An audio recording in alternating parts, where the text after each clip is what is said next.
This is Sean. I'm Silas. We're at Kai Coffee here, and the purpose of us here is to bring you information, all things related to coffee, whether that be hacks, tricks, information. That's what this one is about today. All we want you to do is jump on there, subscribe to our channel. We're going to be building that over this coming year, and make sure you select that little bell there so that you get an instant notification every time we post something new. That's right. So today's topic, we're diving into this crazy price increase of coffee.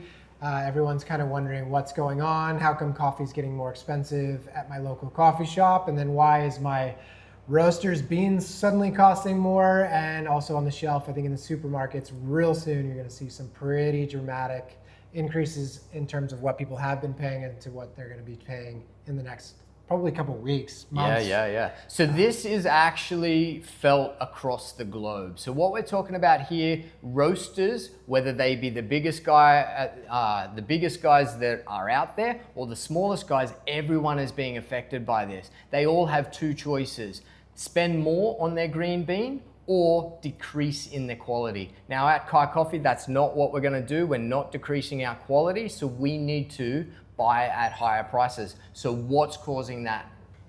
Yeah, so the market fluctuates on a couple of different metrics, but if you don't know, coffee's the second largest traded commodity in the world. Yeah. It's called the C, that's what we refer to it as on the commodities exchange.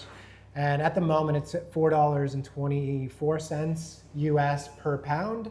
Now we live in Australia, Kai Coffee exists in Australia, so you have to multiply that by 2.2 and then exchange it into the Australian dollar, which also seems to be at a record low.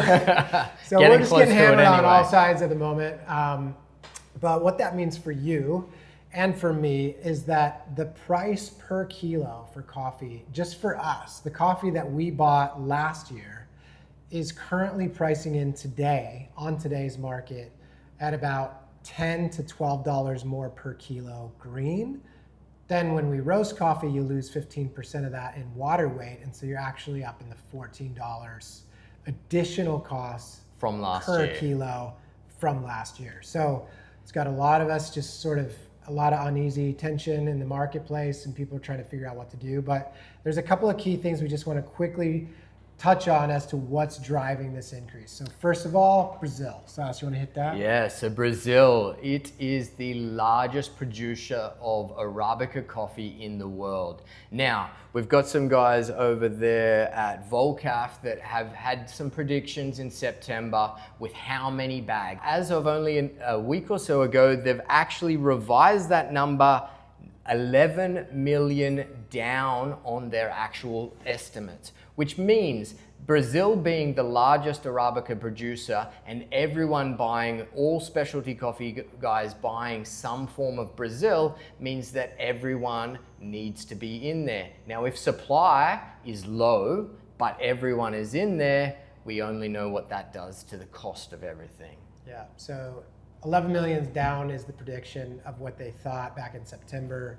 11 million bags, a bag's 60 kilos. So you're talking about 11 million bags of 60 kilo lots of coffee are just missing from a global, and they've seen actually increases of consumer demand across the globe year over year with coffee. So coffee is just growing. So that's going to pair with another market, which is in Vietnam, which is the Robusta market. Yeah. So Robusta, if you don't know, and Arabica are the two kind of main coffee families of varietals. So out of those, you have all these other little varietals that spawn off them. But Arabica is the true original coffee.